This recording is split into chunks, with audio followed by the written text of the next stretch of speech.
It's on. It's recording. And this should be like B-roll that I'll just drop in there. Okay. To make it clean. And that is it, man. We are live. What's up? What's going on? Welcome back to the channel. And I got a special one for y'all today. People have been asking me about the Dang On Gun podcast, but I finally got another individual out here, right?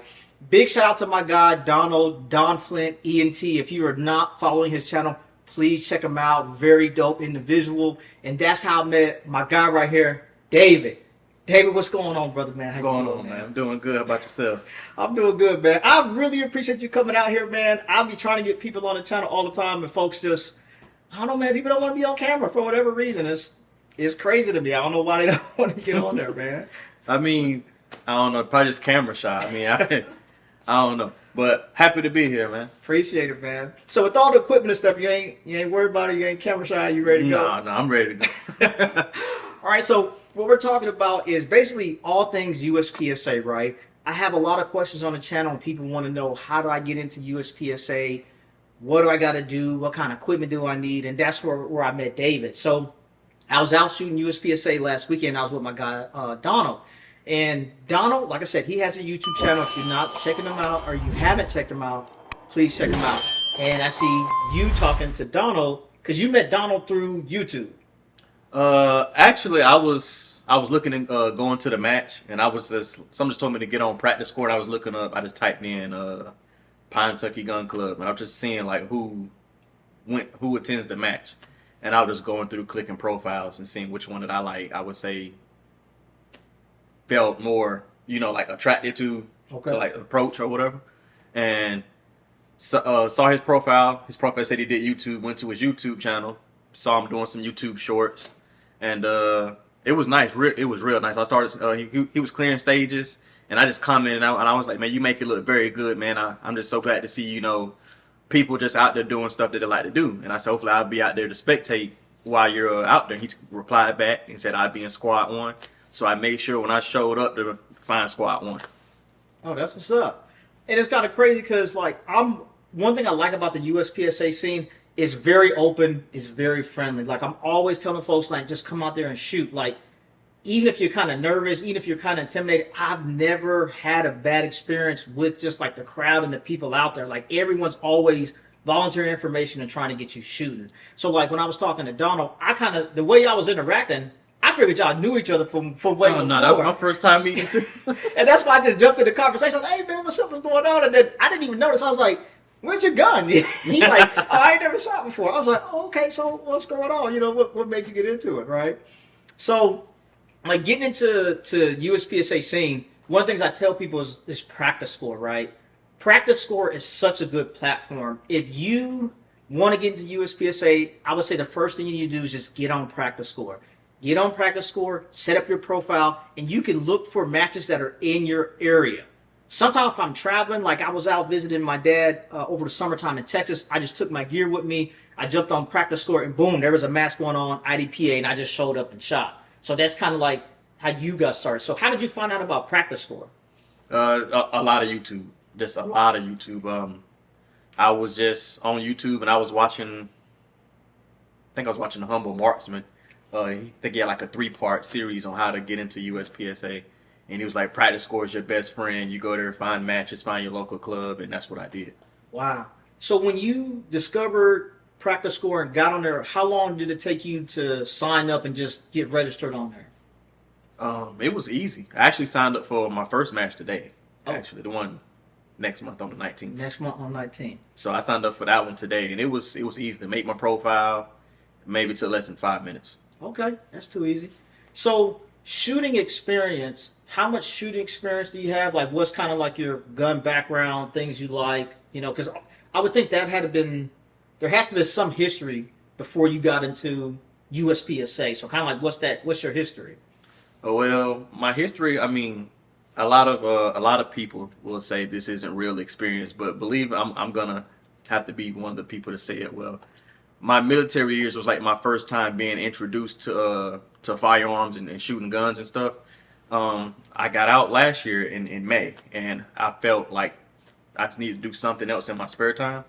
I was a avid video gamer, and one day I just got on YouTube and I was looking for like a video game review or something, and I seen a video of people just at the gun range and just shooting, running around like doing drills and stuff, and that piqued my interest. So last year I bought my first personal owned firearm last year in June, and just been shooting ever since, really. Nice. I think that military experience is kind of like that's the gateway for a lot of folks, because like for me personally, I've always had an interest in guns, and I did some time in the military as well. And it's crazy because like sometimes when I'm shooting now, people are like, man, did you learn all this stuff in the military? And I was like, no, man, I'm a computer guy. The Army didn't really teach me. They teach you basic marksmanship, and I would say it's not a bad thing, but it's something that they can put out in mass to get you behind the gun and somewhat comfortable. But even like just shooting that, like my first personal gun, I bought an AR. And I bought an AR because that's all I knew in the military. I had some pistol experience, and I shot pistol a little bit in the military, but not really. But then once I kind of got out, well, not got out, but came back to the States, because I was overseas for like 10 years, and I couldn't own a firearm over there. When I came back to the States, I was like, you know what, let me get into this pistol world, kind of like what you were saying. I was seeing all these people shooting and doing all these competitions. It just looked dope. I was like, I got to get into this, you know? So then, you know, next thing I know, I'm shooting USPSA and stuff like that. So I think that's pretty interesting. And I think a lot of people are not the support community of the military. People be giving us a hard time, man. For no reason. For no reason. Listen, I used to have I used to do some light teaching, right? Light teaching. When I say teaching, basic gun safety, talking to people about purchasing a firearm. I ain't talking about kicking in no doors, no nothing, right? And my Instagram now is called the Comms Guy, right? Because I did comms in military. But before, I used to be either instructor.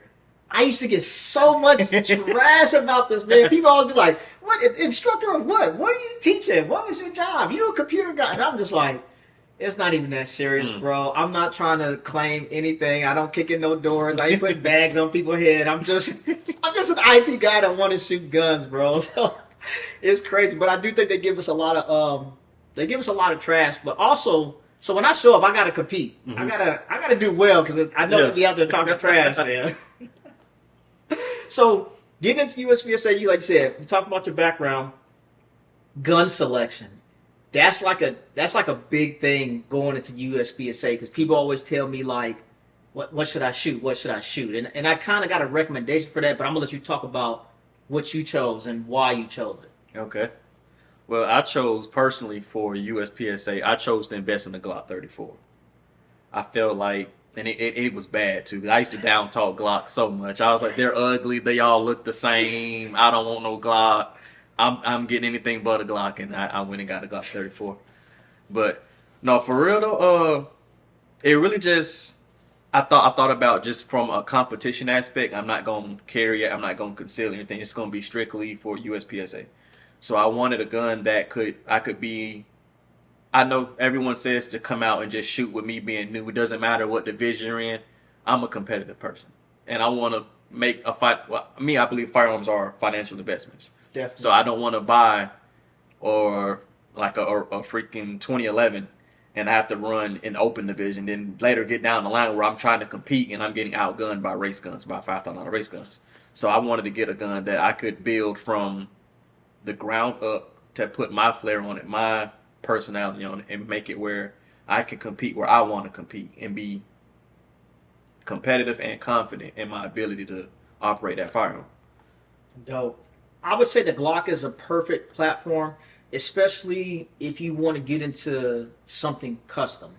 Like the 2011 game is dope. I'm a SIG fanboy. The SIG game is dope. But if you really want to like fine tune, I'd just really recommend the Glock, because it's like the Honda Civic of the gun community, in my opinion. And there's so many people that do so much different stuff as far as trigger systems, connectors, springs, different slides, ports, and I mean, you can basically get a frame, get a full custom slide, or you can have your slide and then get it milled out. I mean, there's just so many options for there, right? So when you got your Glock, what generation is it? Generation 5. Did you want a Gen 5? I didn't necessarily want a Gen 5. It just so happened to just fall that way for me. Actually, I'm gonna tell you how I got it. I actually traded for it, and YouTube will probably get killed in the comments for it. But listen, I traded a Canik TTI for a Glock 34. Oh no, I think that's a good trade. I traded the Canik TTI for the Glock 34. And I only had the Canik for a week. I only had it for a week, and I fired it. I might have fired like 200 rounds through it. Bought the Canik. I was in love with it, man. It shot flat. It was a smooth shooter. Everything was nice with it, but kind of what you said, everything's custom. And I felt like with the TTI, everything was already done. Like it already had the port, the comp. It already had like a custom Cerakote job. The grip was aggressive. It already had a mag well. And again, like I said, I wanted to have a Glock to be in any division I choose. With that gun, I was already in open division from the start. And I shot it, and I was really getting to the point where I was trying to see how I could customize it. And I was like, it's not working, so I'm going to go. I posted online on the forum, outdoor trader forum. And I posted it for sale or for trade. And somebody hit me up from Savannah and was like, hey, I can meet you in such and such, and we can trade. And we met. Cool dude, man. Shout out to Cameron. We traded, and I got me a Glock 34 Gen 5. Wow, that is. I think that's a great trade, in my opinion. Me too. The Canik TTI, I'm not saying it's a bad gun. I've shot it. It's dope, but it's kind of like it's a movie gun to me. It's the name. Just like people who kind of not into guns too much, and they may talk to me, they'll say, hey, do you got a mini Draco? And I'm like, no. Like, oh man, you got a Desert Eagle? And I'm like, no. I'm like, those movie guns. I'm not saying they're not dope, but that's not.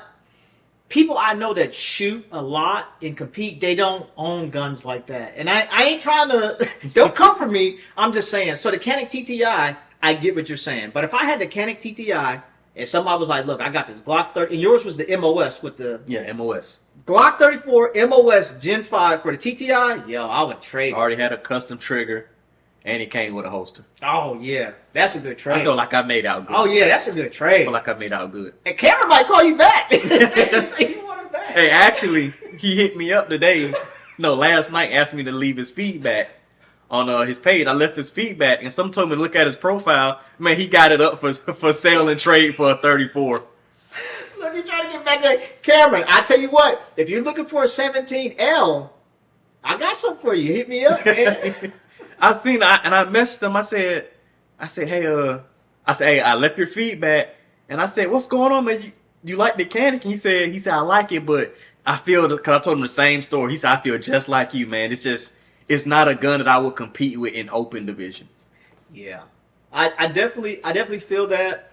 I shoot open for the majority of times because most of my guns are ported, and it's kind of like. So I hear you saying you don't want to be in the open division.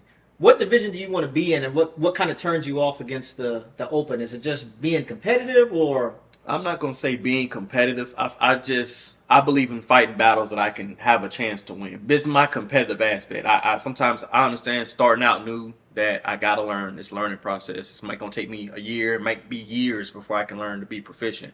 But at the same time, I still want to have a bit of competitiveness in me to at least know I have a dog in the fight. And with that gun, that particular gun, I feel like I had no dog in the fight. Now, if I had a Glock like your 17L, it looked like in my mind, just looking at it, I'm like, I could probably run that in open division and be just fine. But with that one, I just didn't feel confident. But the division I would like to be in, where I'm trying to build out my 34 to be for now, of course, I'm going to start in carry optics, but I'm looking to really take it into limited optics. I think limited optics came about, I want to say like last year or so, but it's fairly new to the USPSA scene. But the limited optics division, wow, they crushed it with that. And I think that was specifically targeted for them 2011 guys. Mm-hmm. For them guys that's got that double stack 9mm 2011 modular platform, but you're not ported and you're not, you don't have that race gun. That's what that was for. Because that type of gun, I think is without the magwell. I don't know the specifics of what outlines carry optics and limited optics. I want to say it might be magwell. I think it's the magwell. From if you want to take a Glock to there, I know it just add a mag where you go to limited, but I think for the 2011s, from what I've read, correct me if I'm wrong, was that it's hammer fire instead of striker fire. So hammer fire, you automatically going to be in limited is what I got. But I've seen people with CZs and carry optics. So I was going to say I could be wrong. I don't know the details on it. That makes sense. But that limited optics, I think that's the dope division to be in. I definitely think that's in there. Being competitive with the TTI, like I said, I'm not trashing that gun. I don't think you're gonna have a fighting chance, in my opinion. You know, it's like a bad Dos Equis commercial. You're not gonna have that fighting spirit with that gun, because like I do have an open division 17L, and my 17L is ridiculous, man. it's nasty. It's fast. So when you got the Glock 34, did you know about the 17L? I knew about the 17L, but I've only seen pictures at the time. I've only seen pictures, and pictures didn't do it justice. I had to see it in person to become a true believer. I could see myself getting a 17L in the future, the very near future. Well, the good thing is with the Glock 34, you already got the platform, so you could just get the 17L slide and just build the top and be good to go. So with your 34, you said you got a custom trigger. What trigger system's in it? I believe he said it's a something ghost something trigger. Oh, okay. I believe is what he said. I don't remember off the top of my head. Do you know the weight and all that stuff with it, or? Okay. Man, so have you ever heard of Johnny Glock? I heard of Johnny Glocks. Listen, y'all, I'm telling y'all, I've had so many different Glock triggers over the years, agency arms. I can't even think of some right off the top of my head. I'm just drawing a blank. But I had so many different trigger systems, man. Polishing stuff, changing connectors. And I've always seen Johnny Glock stuff, but I ain't gonna lie, it was kind of expensive. And I was like, I'm not paying all this money for this. Hey, I done bought too many Johnny Glock. Johnny Glock stuff is the truth. Money well spent. If you don't believe, just go to his YouTube and listen to this man talk. If this individual can talk about a connector for 30 minutes and make multiple videos, he probably know what the hell he's talking about, man. Hey. That Johnny Glock stuff, I'm going to let you dry fire my 17L before we get up out of here. Okay. My 17L has the Johnny Glock full kit in it. And then also I'm building a, are you familiar with the Palmetto State Dagger? Yep. PSA Dagger? I have a PSA Dagger compact, but I'm building a micro dagger. And in the frame, I got the full 4311 Johnny Glock's kit. And it's gonna be nasty. It's an undercover Glock. Oh man, that thing is. It's undercover Glock. Yeah, Johnny Glock. If you've never shot Johnny Glock stuff, you got to check it out. It's just drop in and it just works, man. It's a beautiful machinery and it just works. There's no tuning or anything that goes into it. And if you listen to him talk about his equipment and what he puts out, safety. That's the number one thing he talked about is safety. Because when it comes to customizing Glocks and changing angles of things and polishing stuff, safety's a touchy thing. Yep. He might mess something up. So I definitely would recommend, check out the Johnny Glock stuff, man. So one of the things that I thought was dope was not only talking about shooting USPSA, because like I said, my recommendation for anybody is jump on Practice Score, create your profile, and then look for a match, right? And some people just show up and go shoot. And I ain't gonna lie, the first time I shot USPSA, I felt confident in my weapon system. I felt confident in my gear. But I still went and checked it out first just because it was just something so new. And I didn't know. So I noticed you kind of did the same thing. Yep. So what was your thought process behind it? Just do some recon? Kind of similar. I just wanted to go like everyone online says just to go scope it out. Just everyone says, oh, just go shoot. I wanted to just step out there and just because it's something new. And I'm a big introvert. So I wanted to go out and just feel the energy, connect with the people that was out there, and just get an overall feel for the community that I had locally at my local club. And it was nice. I just wanted to get some recon, see what the ins and outs was, what the people were, and just connect with a few people. One of the things I think that's dope about the USPSA scene that we got here, Pine Tucky is a very nice range, man. I've shot a bunch of different matches at different clubs, but Pine Tucky if this is your introduction to USPSA, Pine Tucky is a good place to show up and see what's going on. So one of the things that I was personally doing is like, I be trying to make people feel welcome. Because the more people out there, that's just dope for me, right? So when I was kind of talking to you, I was trying to push you a little bit to go out there and check some things out, because I think an important part of shooting USPSA is doing some stage planning, right? I kind of brought you up there and was like, hey man, if you were shooting, this is what it would look like. How would you shoot it? So what did you think about kind of looking at some of the stage planning and kind of being up there on the stage, seeing, I think, a different level of the Recon? Actually being out on the stage and being able to just navigate it myself and think, if I was shooting today, how would I go through the stage? There's one thing, I seen the PDF on practice score the night before, just so I can just get an idea. And I seen people clear them on YouTube, but actually to be boots on the ground and be able to just think about how I would navigate the stage on the stages that I've seen, it was a different experience, and it was a great experience, because it knows I know now there's a mental part of it, there's a mental aspect as well. So I think that's gonna be one thing I'm gonna have to adjust to, instead of, because when looking at it, you think you just run, just shoot all the targets, but no, you actually gotta strategically plan how you gonna do it and be efficient. Definitely, that's pretty dope, and I like how you brought up the PDF portion, right? Because, like I said, I think Pine Tucky puts on a very good match, and Pine Tucky is known for, they're very good about putting that stage information out. Because I've shot other matches in different states, and I might have just been in the area, found a match, and I was like, let me go check it out. And I'll go check out the stages, and they'll say, like, stage 1 through 5, or sometimes they'll have 6 stages. But I don't see, like, the PDF a lot of times. But Pine Tucky, almost every time, they put those PDFs in there, so you could really do some homework and kind of check it out. And then the stage planning piece, there's a guy that shoots at Pine Tucky a lot. Oh, man, I can't think of his name right now. I want to say it's Daniel. I don't remember what his last name is. But Daniel's, he's super fast, and he's a CZ guy. And I was in a squad with him a bunch of times. Most time, if I see that he's shooting, I'll try to squad with him. Because he's very good at stage planning. And I'm actually going to drop a video talking about stage planning and let him explain the importance of it, what's his thought process, and kind of navigating that before you go shoot. Because stage planning is a big part of USPSA. Because I can't tell you how many times I kind of seen a stage, I show up and I'm like, yeah, I'm going to do this. And then I see somebody kind of doing something. I'm like, what you doing?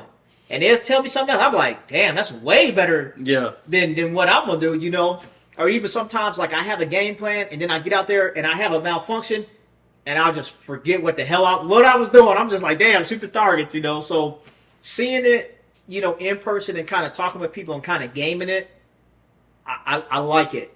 And like I said, I do like the environment too, because everyone's there to compete, but you have some people like, well, not for this specifically, but let's say you're competing with these people and they don't want to give you no information.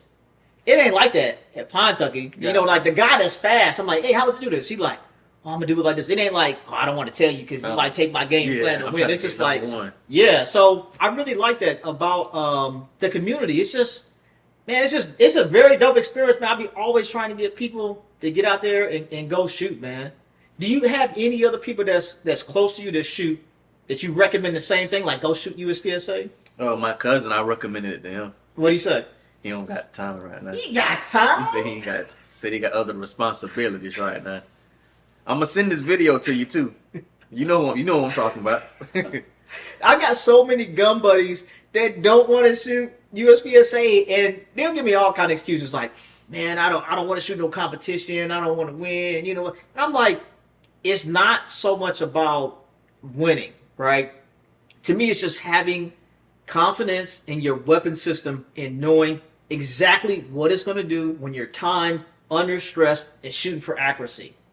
I think anyone that carries a gun out in the wild, you need to be shooting some type of competition just to know what your weapon system is going to do. Because it's crazy that the amount of people that carry guns and don't do no type of training is just wild to me. I mean, I even think like when I first started carrying to now, when I first started carrying, I ain't gonna lie, I was probably unsafe like a mug. There's so much stuff I thought I knew, but I didn't know. But I only knew that I started to learn more from experience, talking to other people. What are you carrying? What rounds you carrying? Knowing how different things happen, and then just knowing how to work through stuff when it happens. Because some people, they don't know about, reacting to malfunctions, misfires, weapons jamming, And the last thing you want to do is be out in a situation when you need to use your weapon system and something like that happens and you don't know how to navigate it. I mean, because at that point, you might as well have a damn stapler in your hand, you know, because you're going to be in a bad situation. Man, so yeah, I think it's really dope that you went out there and got that research from it.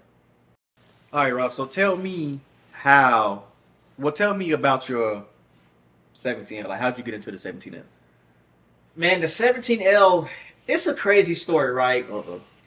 Getting into competition shooting, the Glock 34 was the gun, right? And I had a Glock 34, right?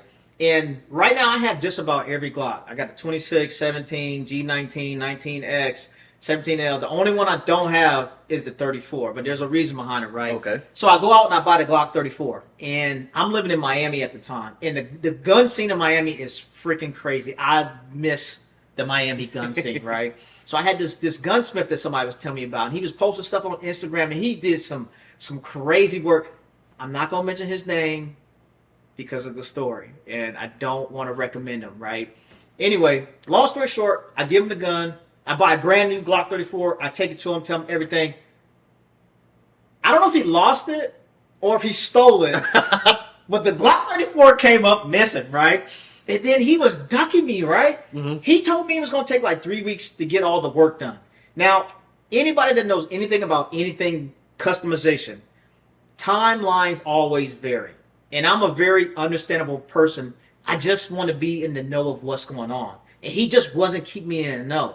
And it ended up being like 8 weeks, right? To the point where I just said, I just got to go show up to the shop. Yeah. So I show up to the shop. I'm like, yo, man, where's my gun? And he's kind of like looking around, looking in places where a gun wouldn't fit. And I'm just like, this is not good, right? And I kind of had to threaten him, right? You know? And then he was like, hey, man, the gun was stolen. I was like, stolen? What? How is it stolen from a shop? And he's got like a big old steel door. He's got like safe and stuff. Police were involved. Police report. I had to threaten the guy to get some damn money back. That pretty much turned me off from the Glock 34. And that's how I got away from the Glock 34. Gotcha. And I low-key always wanted one, but I was just scared. I just had a bad experience. So one day I'm at this big old military SWAT store, and they sell like all kind of equipment. I'm just looking at guns. So I'm looking in the glass, and I see this Glock, and I'm like, damn, that motherfucker long as hell, right? Like, what the hell is that, right?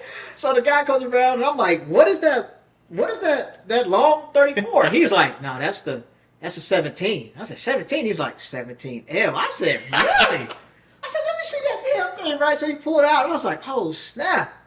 This is dope, right? And I was like, I've never heard of this. And he was like, a lot of people don't know, and they really don't make them too much no more, right? And I got a Gen 3. So I was like, damn, how much is it? So I'm looking, and he had all the boxes stacked up, and then there was a blue label on there. And I'm pretty sure you know, for you military guys and law enforcement, that Glock Blue Label program, right? So I'm like, is this a blue label 17L? He said, yeah. I was like, gotta get it. Gotta get it. Got a crazy deal on it, right? So then I had another gunsmith, right, in Miami. So I go down to my other gunsmith, and I'm like, yo, I need you to customize my 17L because I knew I wanted optics. So I was like, can you mill the slide? I want to Cerakote a certain color and then do like some serrations and stuff. And I still have my 17L slide because it's not the one I got now. I got the gold one now. Gotcha. But I'll throw it up on the screen so people can see it. So I took it to him. He did it in like a week. He didn't steal it. So I got it back. Got it back. So that's how I got into the 17L, right? So then I get the 17L. It's fully Cerakoted. I got the custom slide cut. And the optic I was using back then was the SIG Romeo 1. That used to be my go-to optic. Not no more. I got away from that. But I had the SIG Romeo 1 on there. Everything was on. And it was dope, right? I took it to the range and I shot it. And it felt funny. Oh. Like the 17L, I don't know, it just recoiled funny. And I wasn't liking it, man. Oh my goodness, I wasn't liking it. And then I basically put it away for, dude, I think I put that gun away for probably like 3-4 years, man. And I just forgot about it. I just forgot about it. And one day I'm shooting a USPSA match, same thing. This dude pulls out this long ass Glock. And I'm like, yo, is that a 17L? He's like, yeah, man. And I looked, I was like, ported. He said, yeah, superior precision. I was like, yo, that's dope, right? Uh-oh. So then I jump on superior position. I'm like, oh snap, maybe I'll just port it. So I bought the ported barrel, right? So with the new, I don't know about the new 17Ls, but I know like with the new 34s, the Gen 5s, they don't have the port anymore. The old school 34s had the port, and the 17L has the port, but it's even larger. So to put that ported barrel in there, all you gotta do is put the barrel in there because the slide's already ported. Yeah. It's already cut. So I bought the Superior Precision ported barrel, put in there, and the Glock 17 was just Smooth. It was just smooth. I was like, damn, this is a beast, right? So then I started running it, and like I said, I had got away from the SIG Romeo 1, and I was shooting more Trigicon optics and Hollow Sun optics, right? And the Romeo 1 it wasn't performing the way I wanted to when I was outside shooting. Because me personally, I like eye-piercing brightness. Yeah. Like EOTech, Trigicon, like that's what I need. And the Romeo 1 just didn't get that bright. So then I was going to get a different slide because Superior already made a 17L slide. You can just buy the slide. So my slide was OD green. I wanted like an OD green or like a black or a gray, just something like that. I go on Superior Precision, no slides in stock, bro. Oh. The only one they had was the gold one. And I was like, who the hell wants a long ass gold gun, right? When I was shooting USPSA, the 17L was running. I'm like, fuck it, I'm just gonna buy the slide, right? But I bought it, and it's hella dope. It's hella dope. But everyone people see, they're like, what the hell is that? But that's the story with the 17L, man. And then I took it to the next level. I found about the Johnny Glock stuff and threw the Johnny Glock stuff in there. So my 17L, it's got the old school RTF frame, Glock RTF frame, full Johnny Glocks, internals, Superior Precision gold, 24K gold slide, Hollow Sun 507 comp with the ported barrel. Yeah, that's. I know that was kind of long, but that's the 17L story. I love it. I love it. That's all I'm gonna say.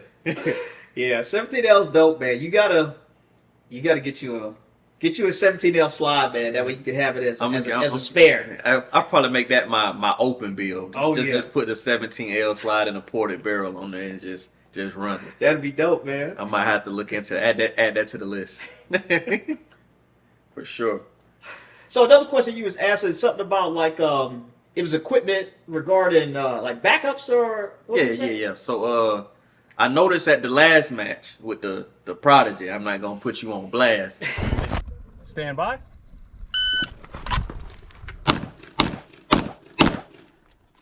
Fucking bitch. Ah, you fucking.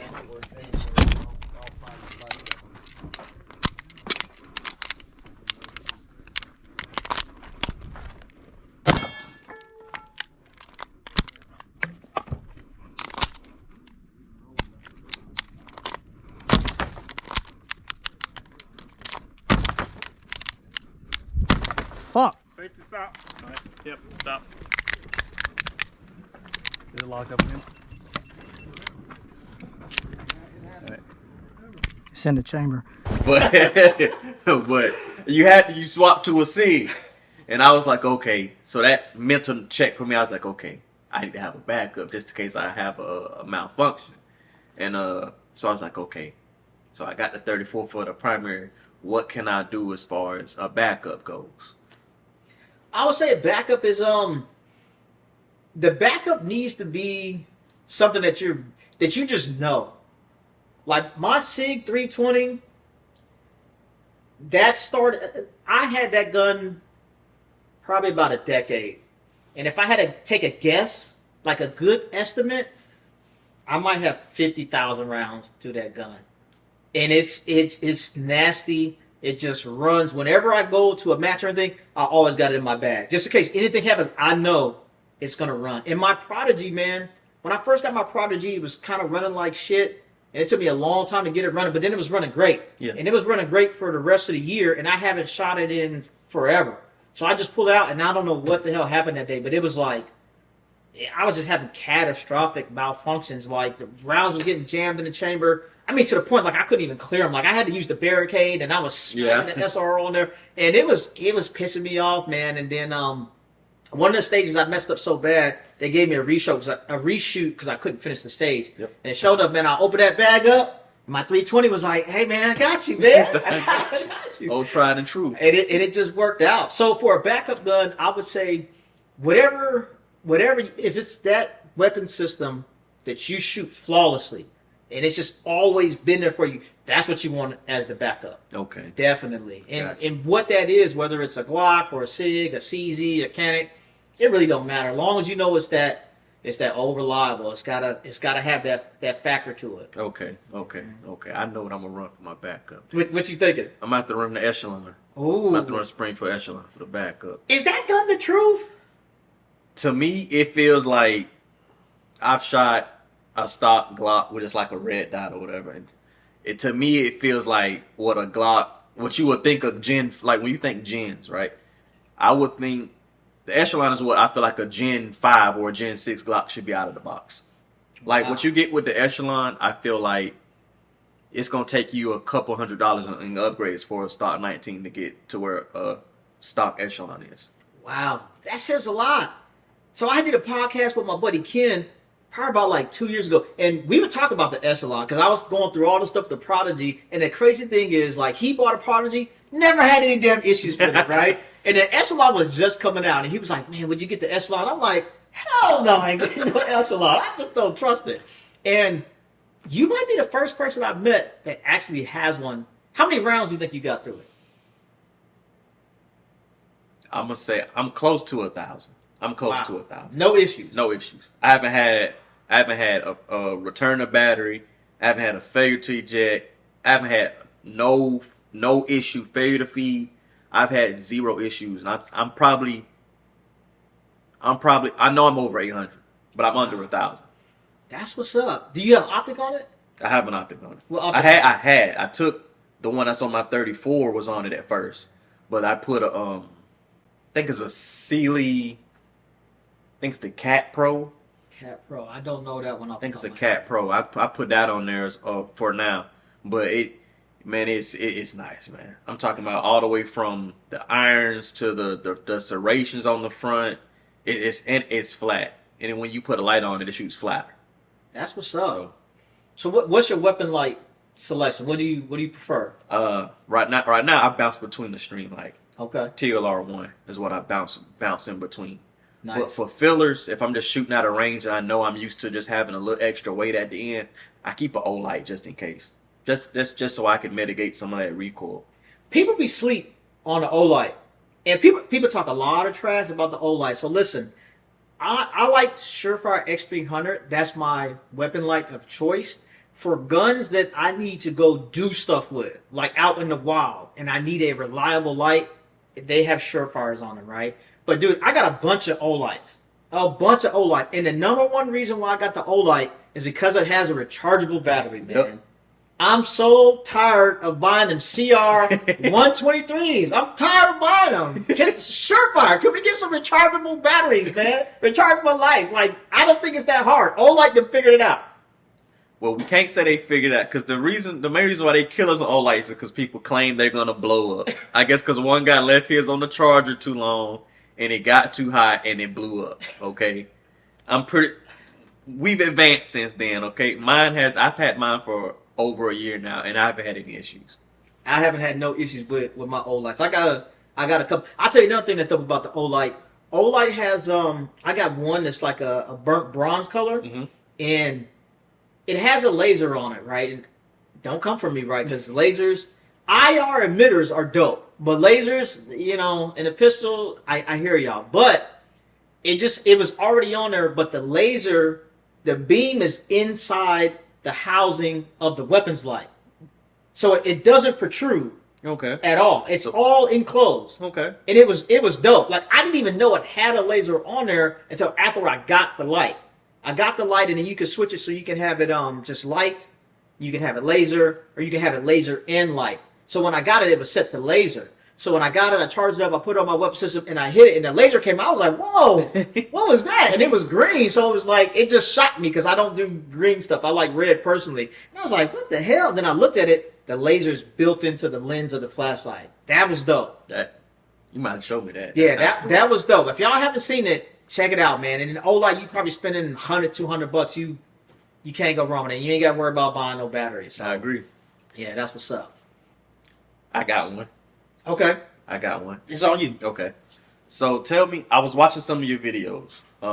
After we met at the range, I went and revisited your channel again just to like keep going down.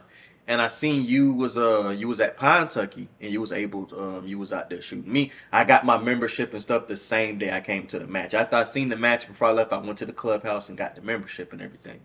And I got home and I was just on YouTube and I was looking and I was just trying to see like how do you get out to like do like training like on your own, like as far as like me, I just got membership, so I'm trying to feel like what would be my next step. Is like, do I communicated with the front office, everything. They said I had to bring my own targets and everything like that. But how do you come up with your own drills for you to like identify, you know, like what you need to work on and stuff like that? I think that's a great question. A lot of that training is kind of like working on things that that you know you're weak at. So I would say the worst thing that I am when it comes to shooting is walking and shooting and just footwork. If you look at any of my shooting videos, dude, I'm always like shuffling my feet and my feet placement just be out of control. So that's one of the things I try to really be mindful on, and that's one thing I need to practice on more. Now, just specifically training for USPSA stuff, I ain't gonna lie, man, I don't really train, bro. Gotcha. And my guy give me, my buddy Sean, also dope channel, The Life of Sean 79. Check him out, like, vibe, subscribe, all that other stuff. But anyway, Sean be giving me a bunch of shit. He's like, dude, you never practice. I'm like, yeah, I don't know, man. I don't know why. And it's like, it's not that I don't want to get better. Sometimes I'll get like hyper focused, and then it's just too much, man. Kind of like I was talking to one of my buddies before the match. He's got the PDFs up. He's looking at all the PDFs. He shows up early. He's walking the stages. Then he's talking to everybody. That's too much for me. I kind of just like, let me just show up and just go. And so when I'm shooting these drills in my own time, I kind of just thinking of just like basic stuff. You know, am I good at coming out the holster? Am I working on my grip? For me, what's most important is the first shots.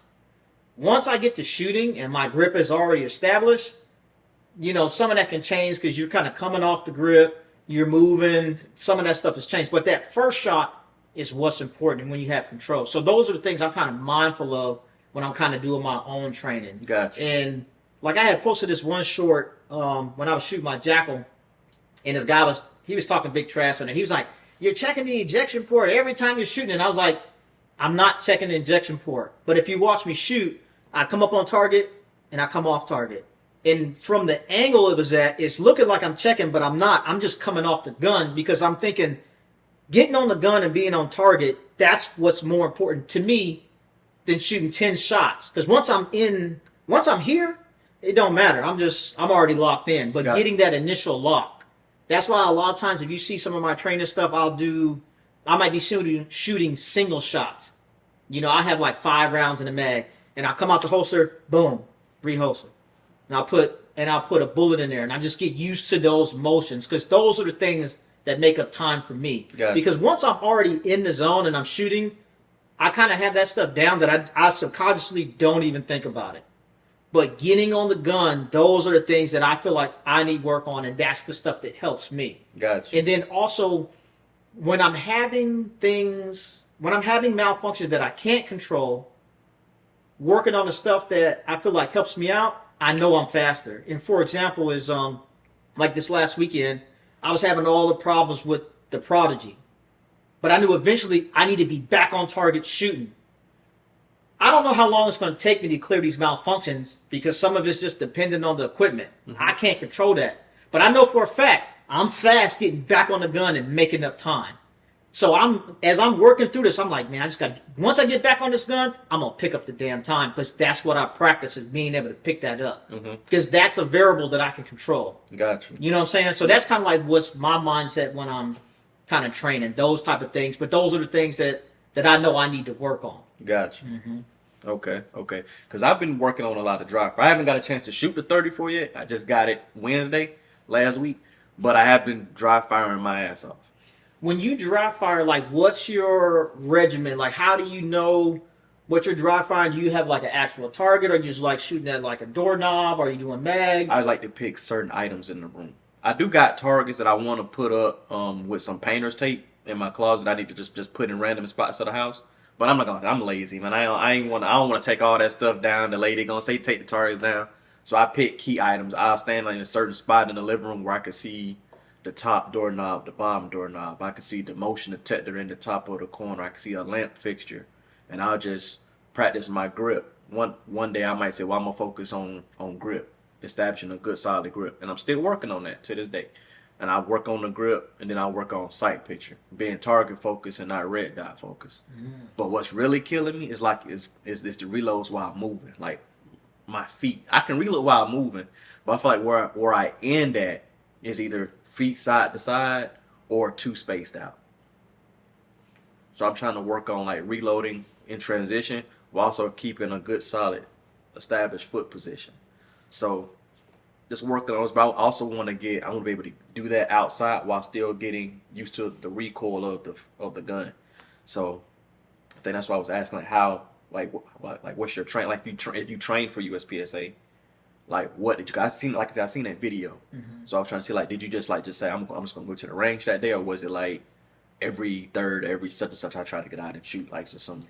I would love to shoot more. If I had the facilities to shoot like I wanted to, I'd probably shoot probably once a week just to be mindful of ammo. But that was one day I was just out there shooting. Gotcha. You know, sometime because I met this guy, Kenneth, real cool. This young got 234 acres, man, and he lets us shoot out there. So I'll get out there, and I want to get to a point where content-wise is like kind of doing like cold starts, right? Cold start drills, even something that somebody else made up, or just something that I made up, and then also just getting to the point where I know being cold, I could come out and perform. So that sounds kind of dope for me, right? Yep. And that's kind of like some of the things I was thinking about with training. And you just said something that jogged my memory with a concept that I forgot about. And I forgot about the concept because I don't think about it no more. Gotcha. But when you said it, it brought it to mind. So I'm going to bring it up, right? Okay. You're probably going to get to this point. Okay. So I'm a red dot shooter. I like red dots on everything. And some people tell me, you know, an iron sight's not going to fail, and you can't shoot an iron as fast as a red. All this, I hear what you're saying. It's all comes down to personal preference. If you like irons, shoot irons. If you like dots, shoot dots. I like dots, so that's what I shoot. But one of the main reasons why I like dots, because one of the things you said you wanted to be target focused and not red dot focused, right? Yep. When you shoot, so there's a thing called parallax, right? And parallax, and that's when you get into some like rifle stuff, first focal, second focal, and all that other stuff. And parallax is basically like, if you look at this hand, it's clear, but this one's blurry. Or if you look at this hand, this one's blurry, right? And when you're lining iron sights, there's going to be some type of play of parallax because you have to align the sights and then put the sights on the target. But then sometimes you got to focus on the sights instead of being focused on the target. One of the reasons I like shooting the red dot is because you do not have to focus on the dot. You put the dot on the target, you look through the red dot, and you focus on the target. Yep. So one of the things that, if you're saying you're trying to get to the point where you're not focused so much on the dot, and you kind of focus more on the target, that's going to come the more you start shooting USPSA because you're going to stop thinking about the dot. The only time I hyper focus on the dot is like when I go to the range and I zero my gun. When I get to the point, and I like to zero my dot at like 15 yards. Some people do like 25 and all this. Whatever works for you. 15 works for me. But I know at 15 yards, shooting my gun, I can shoot a 3-inch circle consistently. That's the level of marksmanship that I want to be on before I go shoot that gun at a match. But me knowing that, I know when I pull that dot up, whatever that dot's on, I'm going to hit the target. And I don't think about the dot because I'm not dot focused, I'm target focused. But that was a great point that you made of bringing that up. Because that was a concept I had to start learning when I was really getting into dot shooting. And then when I started getting into shooting targets and moving, you know, it's like, yeah, I completely forgot about it because I don't even think about the dot no more. It's like I just bring the gun up, I see the dot, and whatever that dot is, I know my accuracy is there to put rounds on target. Yep. So, man, that was good right there. Yeah. That was good. All right, so this is getting kind of long. We might have to do a part 2 to this, man, because this is getting deep. But like I said, getting David on here, and I really wanted to bring. It was the perfect opportunity because he's getting into the USPSA scene, and he kind of talked about his journey so far, getting on practice score, man, getting some equipment and getting stuff ready. And I know y'all want to see him shoot. The next USPSA match coming up is October 19th, and I'm looking forward to that, man. I'm nervous. It's gonna be dope. You gonna be ready, man. The Glock 34 gonna be out there. We're gonna get that thing running, man. Side note, right? Or side question: have you ever thought about doing your own channel? I thought about it, but I didn't have like I don't got nowhere to shoot besides static positions until I got the membership. So now that I got this membership, I might try to record and do a channel on my journey from starting like being fresh in USPSA moving forward. So might have to stay tuned for that one. Listen, I think it'd be dope, man. Go ahead and film it up. And if you're looking for David, I know he's got an IG. I'll drop his IG down there. I'm telling you right now, if you are liking the content, please consider subscribing to the channel. My man David, I really appreciate you coming out here, man. Appreciate you having me, man. Give me some of your time. Yes, sir. That's all we got for you, man. We're out. So then, also, I want you to do a sound bite because I want to break this up. Okay. So let's say I break up when we was talking about the